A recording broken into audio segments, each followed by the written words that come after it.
আসসালামু আলাইকুম। এখন আমরা প্রোডাক্ট, ব্র্যান্ড এবং ক্যাটাগরি সেটআপ করার প্রসেসটি দেখব। কোনো প্রোডাক্ট যোগ করার আগে প্রথমে আপনার ব্র্যান্ড এবং ক্যাটাগরি তৈরি করে নিতে হবে। বাম পাশের মেনু থেকে ব্র্যান্ডে ক্লিক করুন। এখানে আপনার আগে তৈরি করা সব ব্র্যান্ডের তালিকা দেখতে পাবেন। নতুন ব্র্যান্ড যোগ করার জন্য উপরে অ্যাড ব্র্যান্ড বাটনে ক্লিক করুন। একটি ছোট পপ আপ উইন্ডো ওপেন হবে। এখানে আপনি যে ব্র্যান্ডের প্রোডাক্ট বিক্রি করবেন সেই ব্র্যান্ডের নাম লিখুন। উদাহরণস্বরূপ আমি এখানে অ্যাডিডাস লিখছি। এরপরে ক্রিয়েট ব্র্যান্ড বাটনে ক্লিক করুন।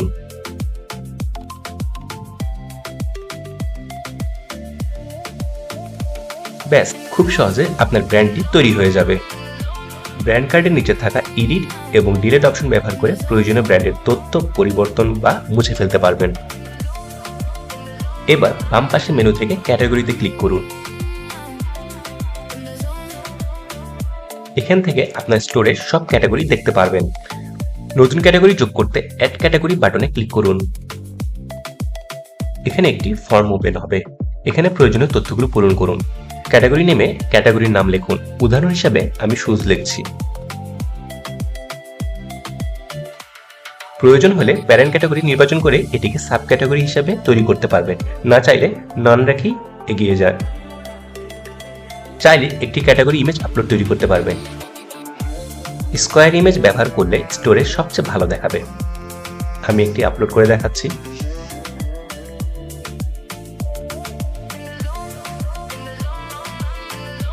সব তথ্য পূরণ করার পর ক্রিয়েট ক্যাটাগরি বাটনে ক্লিক করুন।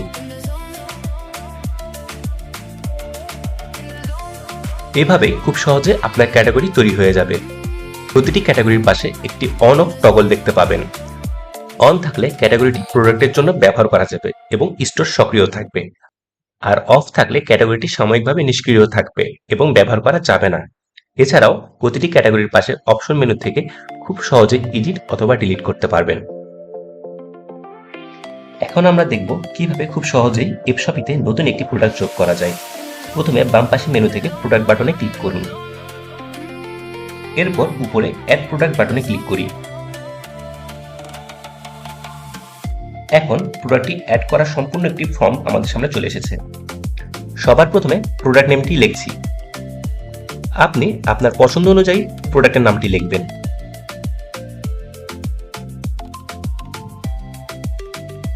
প্রোডাক্ট এসকিউ আইডি সিস্টেম নিজেই তৈরি করে দিয়েছে, তাই এটি পরিবর্তন করার প্রয়োজন নেই। আপনি আপনার পছন্দ মতো স্লগ বা ইউআরএল দিতে পারেন। আমি অ্যাডিটাসটা দিচ্ছি।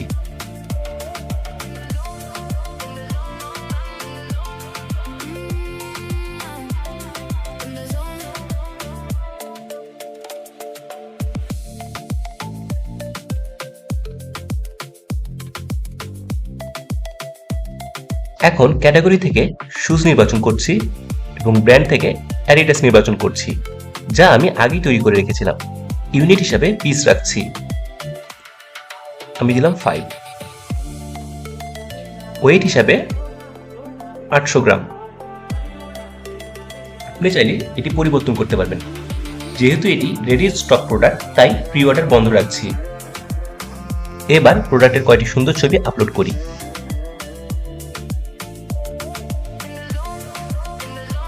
প্রথম ছবিটি কভার ইমেজ হিসেবে দেখাবে, যেটি আপনার স্টোরে কাস্টমার সবার আগে দেখতে পারবে। চাইলে প্রোডাক্ট রিভিউ বা ডেমোর একটি ইউটিউব ভিডিও লিংক এখানে যুক্ত করতে পারেন। এখন প্রোডাক্ট ভ্যারিয়েন্টসে আসি। ধরি আমাদের কাছে শুরুতে 50টি শুজ রয়েছে, তাই কোয়ান্টিটিতে 50 লিখে দিচ্ছি। ট্র্যাক ইনভেন্টরি চালু রাখছি, যাতে প্রতিটি অর্ডারের সঙ্গে স্টক সক্রিয়ভাবে কমে যায়। স্টক অ্যালার্ট 10 সেট করছি, অর্থাৎ স্টক 10-এর নিচে নেমে আসলে সিস্টেম আমাদেরকে সতর্ক করবে। প্রোডাক্ট কন্ডিশন হিসাবে আমি নিউ সিলেক্ট করছি। আপনি চাইলে আপনার মতো সিলেক্ট করতে পারবেন। প্রোডাক্ট অ্যাভেলেবিলিটি ইন স্টক রাখছি। আপনি চাইলে আপনার মতো সিলেক্ট করতে পারবেন। এখন আমরা এপশপিতে একটি গুরুত্বপূর্ণ ফিচার দেখব, যা প্রাইস ক্যালকুলেটর। অনেক সময় আমরা প্রোডাক্টের দাম আন্দাজ করে নির্ধারণ করি, কিন্তু এতে লাভ কম হতে পারে, আবার ভুল দাম নির্ধারণের কারণে ক্ষতি হতে পারে। এই সমস্যা সমাধানে এফশপিতে রয়েছে স্মার্ট প্রাইস ক্যালকুলেটর। আমি ক্যালকুলেটর বাটনে ক্লিক করছি।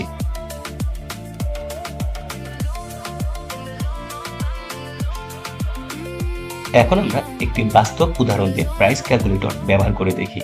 ধরুন আমরা অ্যাডিডাস রানিং শুজ বিক্রি করছি। প্রথমে বাইং প্রাইস 2800 টাকা লিখছি, অর্থাৎ প্রতিটি জুতায় আমার সাপ্লায়ার কাছ থেকে 2800 টাকা কিনেছি। এরপর এক্সপেক্টেড সেলস 100 ইউনিট দিচ্ছি, অর্থাৎ আমরা আশা করছি মাসে প্রায় 100 জোড়া জুতা বিক্রি হবে। এখন মার্কেটিং কস্ট 10,000 টাকা পার মান্থ লিখছি। ধরুন পুরো মাস জুড়ে ফেসবুক বুস্ট এবং অন্যান্য বিজ্ঞাপনের জন্য এই খরচ হবে। অ্যাড কস্ট পার সেল 150 টাকা দিচ্ছি, অর্থাৎ একটি অর্ডার পেতে গড়ে 150 টাকা বিজ্ঞাপন খরচ হচ্ছে। কুরিয়ার চার্জ হিসাবে 120 টাকা দিচ্ছি। প্যাকেজিং চার্জ হিসাবে 40 টাকা নিচ্ছি।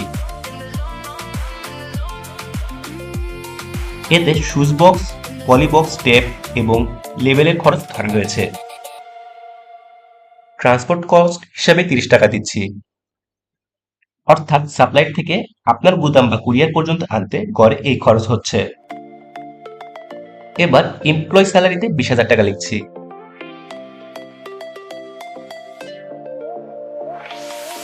ধরা যাক এই প্রোডাক্ট বিক্রি পরিচালনার জন্য একজন কর্মীর মাসিক বেতনের একটি অংশ এই প্রোডাক্টের সঙ্গে যুক্ত করা হচ্ছে। ভ্যাট না থাকায় 0 রাখছি। সবশেষে প্রফিট ইউ ওয়ান্টে 7% লিখছি, অর্থাৎ প্রফিট জুতাই 7% লাভ করতে চাই। নিচে সিস্টেম সক্রিয়ভাবে সব হিসাব করে দিয়েছে। ডাইরেক্ট কস্ট পার ইউনিট, এটি জুতার সরাসরি খরচ। শেয়ার অফ মান্থলি কস্ট, মাসিক মার্কেটিংয়ে স্যালারির প্রতিটি ইউনিটের অংশ। ট্রু কস্ট পার ইউনিট, একটি জুতার বিক্রি করতে আপনার মোট প্রকৃত খরচ। ইউর প্রফিট পার ইউনিট, প্রতিটি জুতায় আপনি কত টাকা লাভ করবেন। সেল অ্যাড, সিস্টেম যে সেলিং প্রাইস সুপারিশ করেছে। প্রফিট ইন এ মান্থ, প্রত্যাশিত বিক্রির ভিত্তিতে মাস শেষে সম্ভাব্য মোট লাভ। এইভাবে আপনার প্রোডাক্টের সকল হিসাব ক্যালকুলেট করতে পারবেন। সবকিছু ঠিক থাকলে ইউজ দিস প্রাইস বাটনে ক্লিক করুন। সিস্টেম সক্রিয়ভাবে রেগুলার প্রাইস ফিল্ডে বসিয়ে দিয়েছে। এভাবে প্রাইস ক্যালকুলেটর ব্যবহার করে আন্দাজে দাম নির্ধারণ করতে হয় না। আপনার সব খরচ বিবেচনা করে এফশপি নিজেই একটি লাভজনক সেলিং প্রাইস সাজেস্ট করে দেয়। আপনি চাইলে এখানে ডিসকাউন্টও অ্যাড করতে পারবেন। সেল প্রাইসে ডিফল্টে 3,690 টাকা দেখাচ্ছে, আমি এটি লিখে দিলাম। আপনি চাইলে এখানে অ্যাড ভেরিয়েন্ট অ্যাড করতে পারবেন। অপশনে আপনি আপনার বিভিন্ন কালার বা সাইজ দিতে পারেন। আমি রেড দিলাম। চাইলে এক্সট্রা টাকাও যোগ করতে পারবেন, চাইলে ইমেজও আপলোড করতে পারবেন। এখানে নোট হিসাবে আপনার প্রোডাক্ট অনুযায়ী নোটটি লিখতে পারবেন। চাইলে আরো অ্যাড অপশন ক্লিক করতে পারবেন। চাইলে অ্যাড ভেরিয়েশন গ্রুপও করতে পারেন। এখন আসি প্রোডাক্ট ডিসক্রিপশনে। শর্ট ডিসক্রিপশন, আপনি এখানে আপনার প্রোডাক্টের জন্য শর্ট ডিসক্রিপশন লিখতে পারবেন। চাইলে বিভিন্ন ফরম্যাটে কাস্টমাইজ করতে পারবেন। পাশে একটি এআই ফিচার রয়েছে যা আপনি পারচেজ করে ইউজ করতে পারবেন। খুব সহজে কম সময়ে এটি আপনার শর্ট ডিসক্রিপশন লিখে দিবে। আমি এখানে আমার শর্ট ডিসক্রিপশনটি অ্যাড করে দিয়েছি। প্রথম লাইনটি হেডিং হিসাবে বোল্ড করে দিচ্ছি। এখন লং ডিসক্রিপশন লিখছি। আপনি আপনার প্রোডাক্ট অনুযায়ী নিচে লং ডিসক্রিপশনটি লিখে ফেলতে পারবেন। ডেলিভারি টাইপ হিসেবে ফ্ল্যাট রেট নির্বাচন করছি। যদি আগে থেকে কোনো অফার তৈরি করা থাকে তাহলে এখান থেকে প্রোডাক্টের সঙ্গে সেটি যুক্ত করা যাবে। আপনি চাইলে ডিজিটাল প্রোডাক্ট অপশনটি অন করে দিতে পারেন। আপনি চাইলে প্রোডাক্ট এসইও অপশনটি অন করে দিতে পারেন। সব তথ্য পূরণ হলে আপনি পাবলিশ বাটনে ক্লিক করবেন। দেখুন খুব সহজে আপনার প্রোডাক্টটি অ্যাড হয়ে গিয়েছে। এভাবেই আপনি আপনার ব্র্যান্ড, ক্যাটাগরি ও প্রোডাক্ট অ্যাড করতে পারবেন। ধন্যবাদ।